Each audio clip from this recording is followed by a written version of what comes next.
संसाधन विभाग बिहार, जल संसाधन विभाग के हमारे अभियंता प्रमुख एवं अपर सचिव महोदयगण, सभी अन्य वरीय पदाधिकारीगण और आज हमारे इस प्रेस वार्ता में पधारे हुए सभी मीडिया कर्मी बंधुओं मित्रों, जैसा कि आप अवगत हैं, अभी पिछले 3 दिनों में नेपाल में हुई अत्यधिक बारिश के चलते उत्तर बिहार के काफी बड़े इलाके में नदियों में बहुत अधिक जल प्रस्राव प्रवाहित हुआ। अभी उसके चलते अनेक स्थानों पर बाढ़ से संघर्ष जल संसाधन विभाग ने किया है और जिला प्रशासन आपदा प्रबंधन विभाग के द्वारा जो प्रभावित हैं उन सभी को राहत मुहैया कराई जा रही है। उसके संदर्भ में आज ये आपके साथ वार्ता हेतु और स्थिति को वस्तु स्थिति की जानकारी देने के लिए माननीय महोदय के निर्देश पर ये प्रेस कॉन्फ्रेंस आयोजित किया गया है। इसमें मैं आप सभी का स्वागत करता हूँ, अभिनंदन करता हूँ। मैं आग्रह करूंगा, हमारे जो स्लाइड दिखाएंगे इसमें आप देख सकते हैं कि जो कोसी का हमारा बैराज वीरपुर में है, उसमें 27 सितंबर के 6 बजे से लेके और आज 30 सितंबर के 3 बजे अपराह्न तक का डिस्चार्ज का जो आंकड़ा है उसको प्लॉट किया गया है। समय एक्स एक्सिस पे है और डिस्चार्ज वाई एक्सिस पे है। तो इसको देखते सीधे दिखता है कि एक बड़ी सी, अगर 3.5 दिनों को हम लें तो एक लहर के रूप में ये पानी की लहर सी आई है और इससे काफ़ी कुछ प्रभाव पड़ा है, जिसके बारे में हम विस्तार से चर्चा करेंगे। आप देख सकते हैं कि इसमें कोसी बैराज में 6.61 लाख का मैक्सिमम डिस्चार्ज गया, जो कल सुबह 5 बजे था। 5 बजे से लेकर 6 बजे तक यही डिस्चार्ज था और उसके बाद घटना शुरू हो गया था। और इसके साथ साथ एक स्लाइड है जिसमें गंडक की स्थिति को दर्शाया गया है। इसमें 5.62 लाख का जो डिस्चार्ज है वो परसों की रात में 10, 11, 12 बजे के आसपास रहा था। अभी ये घट रहा है, लेकिन जो ये लहर आई, तो जो लहर की ये सबसे ऊंचाई थी उसमें जलस्राव बहुत ज़्यादा था। गंडक के मामले में सन 2003 के बाद ये जलस्राव आया है और कोसी के मामले में सन 1967 के बाद ये आंकड़ा इतना ऊंचाई पे पहुंचा है। अब इसके चलते जल संसाधन विभाग में इसका पूर्वानुमान काफ़ी हद तक सटीक ढंग से लगाया जा सका था। हमारा जो FMISC है उसके द्वारा इसका पूर्वानुमान लगाया गया था। 27 तारीख को इसके पूर्वानुमान में आ गया था, जो हमारे नेपाल में विभिन्न रेन गेज स्टेशन हैं उनके डेटा के आधार पर और हमारी नदियों में होने वाले अन्य डिस्चार्ज के डेटा के आधार पर एक मैथमेटिकल मॉडलिंग की जाती है। उसमें 3 दिन का पूर्वानुमान लगाते हैं। तो उन्होंने 6.81 लाख क्यूसेक का गंडक का अधिकतम जलस्राव का पूर्वानुमान लगाया था, जो 6.61 लाख तक पहुंचा, जो लगभग 2.9% का ही अंतर है और काफ़ी एक्यूरेट रहा। इसको हम लोगों ने पूरे बिहार भर में प्रचारित किया। सभी जिलाधिकारियों को माननीय मंत्री महोदय के निर्देश पर हम लोगों ने स्वयं माननीय मंत्री महोदय हमसे उसमें दूरभाष पर लगातार टच में थे 27 तारीख की दोपहर से ही, और उनके निर्देश पर हमने पूरे बिहार भर में सभी जिलाधिकारी जो संबंधित थे इन नदियों से, जो उत्तर बिहार नेपाल की ओर से आती हैं उत्तर बिहार में, चाहे वो पश्चिम में गंडक हो और चाहे सबसे पूर्व में महानंदा परमाने हो और उनके बीच की सारी नदियाँ, तो उन सभी के जो कैचमेंट के जिलाधिकारी थे उन सभी को, उनके आरक्षी अधीक्षकों को हम लोगों ने अलर्ट किया, वायरलेस संवाद भेजे और फिर उसके बाद लगातार बाढ़ के विरुद्ध संघर्ष हम लोगों का जारी है। इसके संबंध में मैं माननीय महोदय से कहूँगा कि प्रकाश डालने की कृपा करें। प्रधान सचिव और अपर सचिव के साथ हमारे दोनों अभियंता प्रमुख और मीडिया के सभी साथी, आप सबको हम लोगों ने आज विशेष रूप से इस वर्ष जो बाढ़ की विशेष परिस्थिति उत्पन्न हुई है उसके संबंध में बात करने के लिए आमंत्रित किया है कि वैसे तो बरसात का मौसम ही बाढ़ का मौसम होता है और विभाग हर वर्ष बाढ़ पूर्व की तैयारी और साथ ही अगर कुछ बाढ़ के दौरान अप्रत्याशित बातें आ जाएं तो उसकी तैयारी करता है। और उसी हिसाब से इस वर्ष भी हम लोगों ने बाढ़ पूर्व की तैयारी भी अच्छी की थी, क्योंकि पिछले लगातार 3-4 वर्षों से वर्षापात कम हो रहा था और इस बार शुरू से ही, हालांकि उन लोगों का भी भविष्यवाणी या प्रेडिक्शन रोज रिवाइज होते रहता है, लेकिन मौसम विभाग ने शुरू में ही बताया था कि मानसून अच्छा रहेगा। उस हिसाब से हम लोगों ने तैयारी की थी। फिर तो उनका आता रहा कि फिर कमज़ोर पड़ा, फिर तेज हुआ। लेकिन हमारे यहाँ जो बाढ़ की स्थिति बनती है वो हम लोगों के यहाँ मानसून की स्थिति से कम प्रभावित होता है। और नेपाल में जो मानसून की स्थिति या नेपाल में जो बारिश होती है उसी से ज़्यादा हम लोग प्रभावित होते हैं। और इसीलिए जो इस वर्ष की विशेष परिस्थिति उत्पन्न हुई है वो अभी आपको हमारे प्रधान सचिव महोदय ने ये ग्राफिक्स के माध्यम से भी बताया है और आप देख रहे हैं कि किस कदर पानी का बहाव 4 दिनों में कितना अंतर आया है, कहाँ से शुरू हुआ, कहाँ पहुँचा और कहाँ पर फिर आज भी मतलब कहाँ नीचे आ गया है। और आप सभी जानते हैं कि जो आपको बताया गया है कि इस बार ऐसी स्थिति बनी कि आज मैंने अभी से 2 दिन पहले नेपाल में लगातार करीब 60-70 घंटे तक इतनी जबरदस्त बारिश हुई कि हम लोगों को 2-3 दिन पहले से ही इसका कुछ आभास हुआ था और हम लोगों ने विभाग में निर्णय लेकर सारे अधिकारियों को इस परिप्रेक्ष्य में अलर्ट भी कर दिया था। लेकिन जो अनुमान था या नेपाल में भी बारिश की संभावना की जो भविष्यवाणी थी वहाँ उससे भी अधिक बारिश हो गई। नतीजतन क्या हुआ कि समझिए कि जलस्राव या दबाव इतना अधिक आया है कि अभी पिछले लगभग समझिए कि 50 घंटे, सही आपसे साझा ये भी करना है कि पिछले 50 घंटे हमारे लोगों के विभाग के लिए ये बड़े चुनौती भरे और तनावपूर्ण रहे। लगातार जिस ढंग से हमारे अधिकारियों ने नीचे क्षेत्र के पदाधिकारियों और हमारे अभियंताओं पदाधिकारियों से लेके मुख्यालय में हमारे प्रधान सचिव और जितने अभियंता प्रमुख या अपर सचिव जो प्रशासनिक अधिकारी हैं, सब लोगों ने जो पिछले करीब 40-50 घंटे लगातार स्थिति को यहाँ वॉर रूम या कंट्रोल रूम से मॉनिटर किया है, फिर भी स्थिति ऐसी रही कि हम लोगों के लाख चाहने के बावजूद भी पानी का दबाव ही इतना था। अभी आपको बताया गया कि लगभग जितनी नदियां नेपाल से आती हैं, आप पश्चिम में घाघरा गंडक से ले लीजिए और बीच के हिस्से में होते अगर सबसे पूरब की ओर जाइए तो कोसी महानंदा बेसिन तक, ये अभी तक का एक तरह से सारे रिकॉर्ड टूट गए हैं।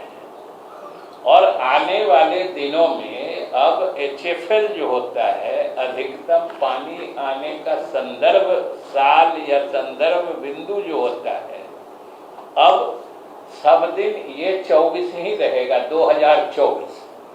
24 में अभी जितना भी आपको बताए कि चाहे कोसी का हो, गंडक का हो, सब में जो पिछला रिकॉर्ड था उस सब से हम लोग आगे बढ़ गए। अब इन्होंने बताया कोसी में डिस्चार्ज की हालत इन्होंने बताई कि जो 1968 में जो मतलब 7 लाख करीब 70,000 के आसपास डिस्चार्ज आया था, उसके बाद से, हालांकि इस बार 666 ही था, लेकिन 1968 के बाद से 666 भी कभी आज तक नहीं पहुंचा। ये हालत है, मतलब 56 साल का सर्वाधिक जलस्राव इस बार आया है। और उसी तरीके से गंडक का भी इन्होंने बताया कि साल का है, वहाँ भी काफी पहले ही जो आया था उसके बाद इस बार आया है। आप ये सोचिए, सबसे बड़ी बात है जो पहली दफा हुआ है इतिहास में कि कोसी में मैंने गेज और जो मतलब जो अधिकतम उच्चतम जल स्तर जो होता है उसकी बात तो छोड़ दीजिए, बराज के लगभग ऊपर से पानी बह गया।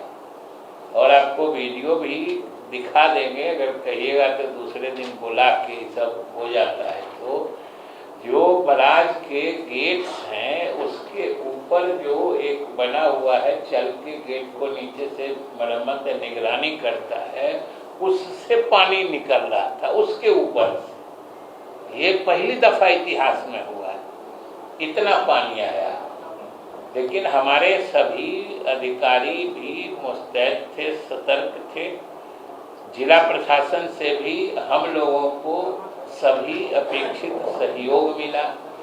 इसके लिए हम लोग समझिए कि इसीलिए इस हद तक भी इसको नियंत्रित करने में सफल हुए।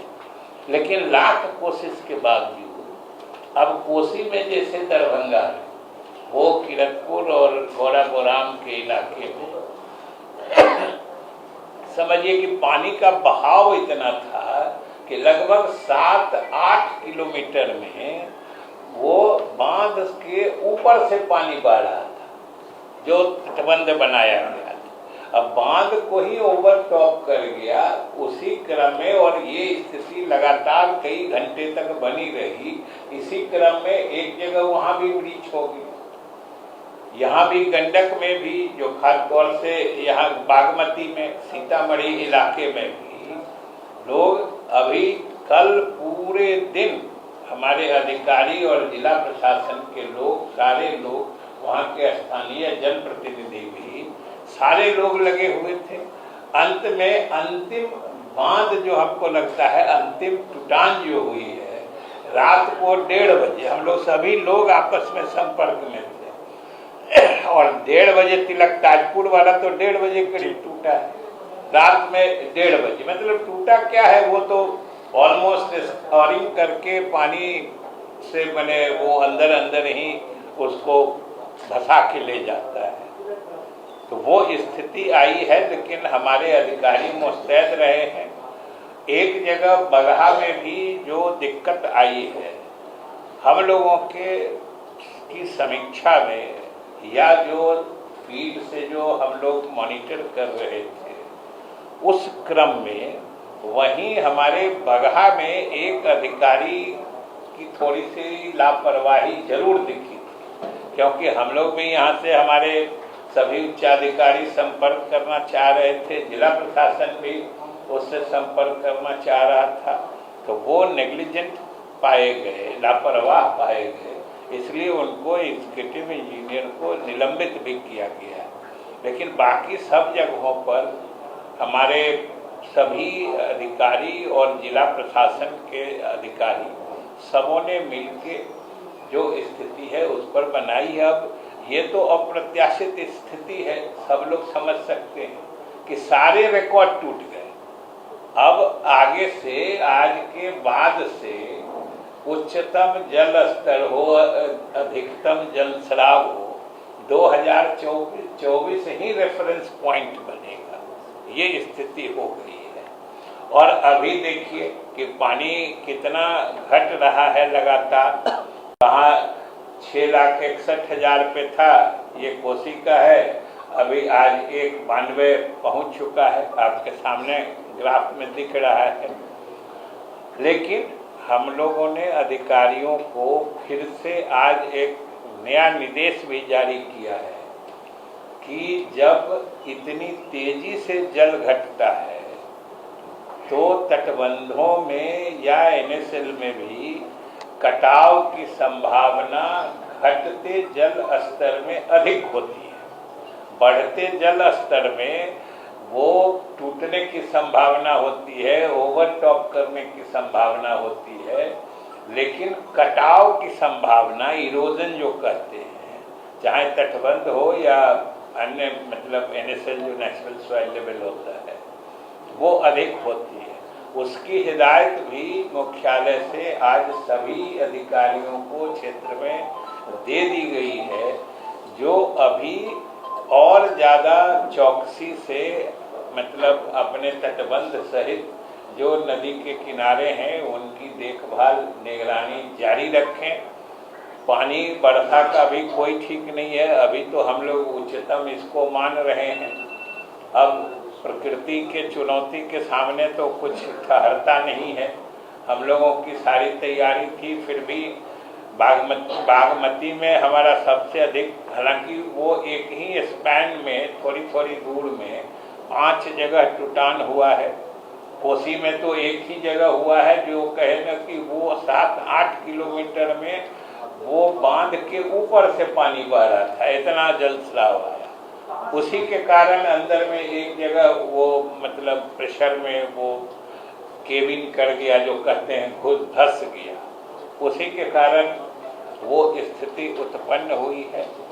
और आगे भी हम लोगों ने जो भी इनंडेशन के इलाके हैं, जो खास के दरभंगा में किरतपुर, गौड़ाबौराम ये ब्लॉक है, सीतामढ़ी में बेलसंड है, फिर रूनीसैदपुर है, बागमती में जो ये रूनीसैदपुर और बेलसंड वाले इलाके में जो पानी फैला है, थोड़ा सा पानी बगल में मुजफ्फरपुर के औराई इलाके में भी 1-2 पंचायत में अभी तक जो अद्यतन सूचना थी कि एक पंचायत में न थोड़ा प्रवेश किया है।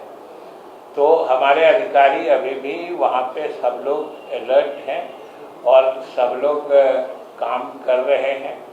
आगे भी हम लोग, क्योंकि इस वर्ष के इस मतलब काल को, इस समय को हम लोग अभी अंत नहीं मान रहे हैं। हम लोग के सतर्कता का स्तर अभी ये बरकरार रहेगा और हम लोगों ने क्षेत्रीय पदाधिकारियों को भी कहा है कि आप लोग हर हाल में अभी सतर्कता का स्तर बरकरार रखें, क्योंकि प्रकृति के बारे में कुछ कहा नहीं जा सकता है। तो ये मुख्य रूप से ये सूचना देनी थी कि जो कुछ जगह टूटान भी हुए हैं, कहीं कोई ऐसी बात नहीं थी। हम लोगों के सारे तैयारी के बावजूद अब ये 56 साल का रिकॉर्ड टूट रहा है, ये ऑल टाइम रिकॉर्ड बन रहा है। मतलब अभी तक का सबसे अधिक उच्चतम बिंदु तक पानी जलस्तर जा रहा है, अभी तक का माने अधिकतम जल स्राव आ रहा है। तो इस हालत में थोड़ी परेशानी जरूर हुई है, लेकिन हम लोगों ने इन सारी स्थितियों से जिला प्रशासन को भी हमेशा पोस्टेड रखा है, उनको इसकी सूचना मिलती रही है, उनसे भी हमें सहयोग मिला है, जिसके कारण जान माल की क्षति अभी तक न्यूनतम मानी जा रही है। अभी तक कोई इस तरह की सूचना नहीं है। कुछ अपुष्ट सूचनाएं, खबरें यहाँ वहाँ से आ रही हैं, जिसे हम लोगों ने जिला प्रशासन से संपर्क किया है कि अगर इस तरह की बात होगी, हालांकि उसमें तो पूरी भूमिका उन्हीं लोगों की होती है आपदा प्रबंधन की, तो ये आपको सूचना देनी थी और ये भी बताना था कि आप लोग जानते हैं, और जो अभी इस बार जो के बजट में जो हम लोगों की मांग थी कि हम लोगों को बाढ़ प्रबंधन के लिए और भी मदद मिलनी चाहिए और केंद्र सरकार ने धन्यवाद पूर्वक जो 11,500 करोड़ रुपए की योजना स्वीकृत की है, उसमें मुख्य रूप से हम लोग, जैसे अभी ढेंग में ही सबसे ज़्यादा प्रॉब्लम चल रहा था, हम लोग ढेंग में ही दूसरा बड़ा प्रस्तावित किए हुए हैं। और इस बार के हमारे अनुभव ने हमें ये भी बताया है कि हमें अपने तटबंधों को इतना मजबूत और करना होगा कि इस बार से भी अधिक जलस्राव की स्थिति को कोई नकार नहीं सकता है। तो उस हिसाब से हमको तैयारी करके रखनी होगी। यही सूचना आपको देनी थी कि लोग भी, बिहार के लोग जाने कि इस बार किस तरीके से हम लोगों ने पिछले करीब 60 घंटे विभाग में तनाव और चुनौतीपूर्ण रहे हैं। वो हमारे लोगों ने उस स्थिति का सामना किया है, लेकिन कहीं कहीं हमारे प्रयास पूर्ण सफल नहीं हुए। बताए ना कि यहाँ जो बागमती में लगभग वो सब छोटा छोटा लेके, लेकिन एक ही स्पैन में तो लेंथ में 5 हुए हैं। कोसी में 1 हुआ है और गंडक में वो बगहा में 1 हुआ है। सर, क्या समाज और स्थिति को लेकर के क्या केंद्र सरकार से आप लोग विशेष सहायता की मांग करेंगे या राष्ट्रीय आपदा? देखिए, इसका 2 हिस्सा है, 2 भाग। एक भाग तो है इसके निदान के उपाय की, जो हम लोगों के विभाग से संबंधित है, जो पहले से ही हम लोगों ने मांग कर रखा है और केंद्र सरकार ने भी उसको संवेदनशीलता से देखा है। अब हम उसमें और ज्यादा उसको पुख्ते ढंग से इस साल के अनुभव को भी उसमें शामिल करेंगे कि इस साल के अनुभव के आधार पर भी हम अपने तटबंधों को और मजबूत कैसे बनाएं, क्योंकि अब जलस्राव बढ़ा है। और दूसरी स्थिति ये भी होती है कि जो नदियों का कोर्स होता है या नदी जिसको तल कहते हैं, जो बेड लेवल करते हैं नदी का, वो भी सिल्टेशन के कारण थोड़ा थोड़ा उठता है। तो जलस्राव के साथ साथ नदी कई जो माने जल ग्रहण क्षमता जो करते हैं, वाटर बियरिंग कैपेसिटी, वो भी थोड़ा मतलब लोअरिंग डाउन होते रहता है ऑलवेज सिल्टेशन के कारण। तो ये सब कॉम्प्लेक्स सिचुएशन के कारण ही हम लोगों ने बिहार की ही तरफ से लगातार हम लोगों ने मांग की है कि एक नेशनल सिल्ट मैनेजमेंट पॉलिसी बननी चाहिए, राष्ट्रीय गाद प्रबंधन नीति, जिसमें भी केंद्र सरकार काम कर रही है। ये हम लोगों को है सूचना, हम लोगों से भी उसमें राय मांगी गई है, वो काम चल रहा है। और दूसरा जो हमने कहा कि जो आपने पूछा, उसका एक हिस्सा इससे है जो भविष्य में ये नहीं हो या हम लोग इसके और माने सामना करने के लिए, मुकाबला करने के लिए और मुकम्मल तैयारी कैसे कर सकते हैं, ये उसका उपाय हमने बताया। इसका आज जिस स्थिति में हम हैं उसका दूसरा हिस्सा आपदा प्रबंधन विभाग से जुड़ा हुआ है कि जहां अब पानी अगर रिहायशी इलाके में, आबादी के इलाके में फैल गया है, उनको रिलीफ देना पड़ेगा। उनके साथ जो SOP बना हुआ है, और आप जानते हैं कि इसमें हमारे मुख्यमंत्री जी की संवेदनशीलता पूरे देश में चर्चित है कि रिलीफ के मामले में भी, आपदा प्रबंधन के मामले में भी इन्होंने जो SOP बनवा दिया है, मानक संचालन प्रक्रिया, जिसके कारण ये बिना देरी के पीड़ित लोगों को तत्काल राहत उपलब्ध हो जाता है। ये सबसे बड़ी बात है। तो वो पक्ष जो है, वो पक्ष आपदा प्रबंधन देखता है। और इस बार मतलब जो ये थोड़ा बहुत मतलब टूट हुई है और उसके कारण जो आबादी प्रभावित हुई है या जो भूभाग प्रभावित हुआ है, जिसमें उसमें फसलों का भी नुकसान हुआ है, तो उन लोगों के लिए जो ये रिलीफ मेजर्स के तहत जो सहायता दी जाएगी उसके लिए भी केंद्र सरकार से मांगा जाता है, तो वो आपदा प्रबंधन विभाग की तरफ से होता है। और निश्चित रूप से केंद्र सरकार भी जितनी संवेदनशीलता से बिहार के मसलों या बिहार के दुश्वारियों और कठिनाइयों को देख रही है, हम तो उम्मीद करते हैं कि हमें इन दोनों हिस्सों में अलग अलग मदद मिलेगी। सर, ये total people number of people कितने होंगे? हो सकता है इस बात आपके डिपार्टमेंट से रिलेटेड ना हो। क्या what total number of affected people?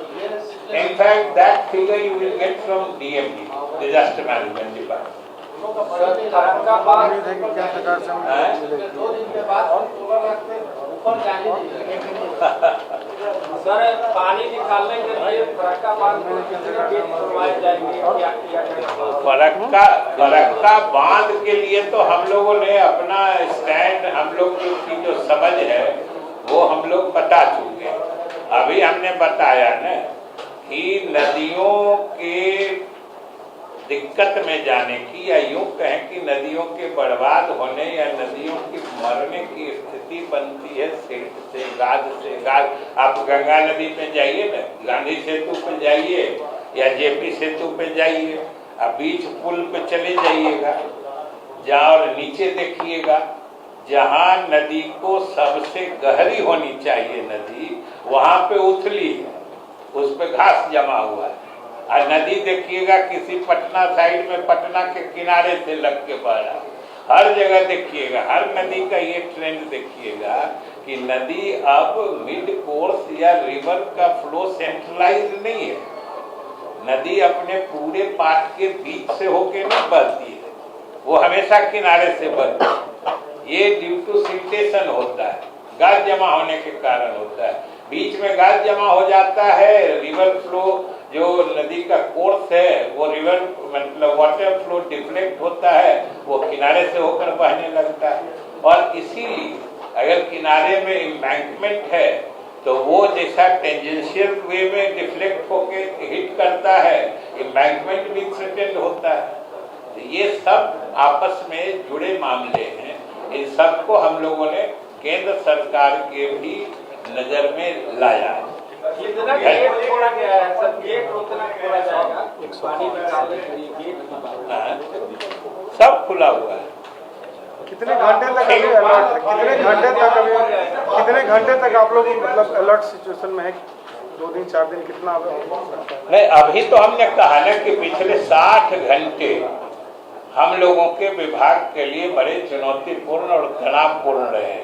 हमारे सारे अधिकारी रात भर जाग के, अभी कहे ना कि जितना लोग हम लोग यहाँ पे बैठे हैं, सब लोग रात में 1:30 बजे एक दूसरे से बात करते, तिलक ताजपुर में बागमती के किनारे पर कितने लोग लगे थे, लेकिन रात में 1:30 बजे आते आते वो नहीं समझते।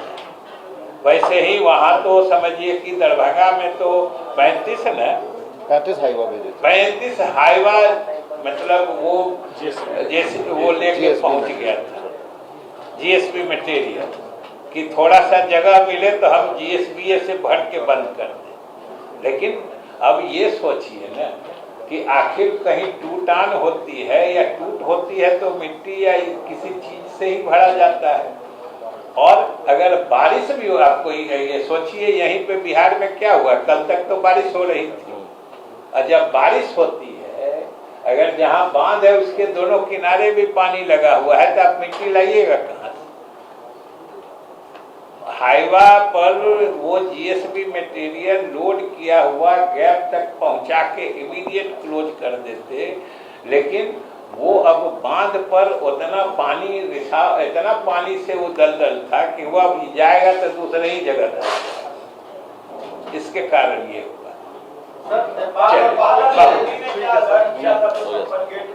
क्या नेपाल अथॉरिटी की तरफ से कोई अलर्ट था जो 56 गेट खोले गए थे कोसी बराज को लेकर, या ऐसा कोई प्रोविजन है कि आपको आगे? एक चीज हम बता देते हैं, आप लोग भी थोड़ी कृपा कर दीजिए नेपाल पर इस मायने में कि ये बराबर हम देखते हैं मीडिया में, हालांकि ये बात हम 2010-11 से ही कहते आ रहे हैं। जब हम किसी अखबार में या चैनल में पढ़ते हैं नेपाल ने पानी छोड़ा बिहार में या भारत में आफत, भाई नेपाल पानी छोड़ा, इसका क्या मतलब है? वो बेचारा कहाँ रोक सकता है? जो रोकेगा उसके यहाँ पे स्ट्रक्चर है, चाहे कोसी में, गंडक में, जहां भी कोई स्ट्रक्चर है वो तो भारत भाग में है, और भारत मतलब बिहार है, वो सब पे हमारे अधिकारी भी रहते हैं। तो नेपाल तो उस माने में, अगर नेपाल में जैसा हमने कहा कि वो करीब 3 दिनों तक 70 घंटे तक इतनी लगातार बारिश हुई है, जो समझिए जो करेगा क्या? बारिश होगी तो कहाँ जाएगा पानी? और दूसरी एक चीज और बात है, वो भी आप लोग इसमें दर्ज कर लीजिएगा कि आज तक जो ट्रेंड था कि नेपाल के किसी खास भाग में, जैसे आप इंडिया का ले लीजिए, बारिश होती है तो जैसे आप लोग समाचार में देखते होइएगा, मुंबई में घनघोर बारिश हो रही है तो यहाँ धूप निकला हुआ है, पटना में बारिश हो रही है तो बेंगलोर में धूप निकला हुआ है। मतलब बारिश माने लगभग लोकलाइज्ड रहता है कुछ कुछ एरिया में। आज तक नेपाल में भी वही होता था कि अगर नेपाल के पश्चिमी हिस्से में बारिश हुई तो गंडक घाघरा में पानी आता था, पूर्वी हिस्से में होती थी तो कोसी में और महानंदा में पानी आता था। ये पहली दफा है जो इतने लंबे समय तक भारी बारिश पूरे नेपाल में हुई है, और ये भी पहली दफा है कि एक साथ नेपाल से आने वाली सभी नदियों में अधिकतम उच्चतम जलस्राव आज तक का रिकॉर्ड दर्ज हो गया। ये भी पहली दफा है। यही सब आपको बताना था। धन्यवाद।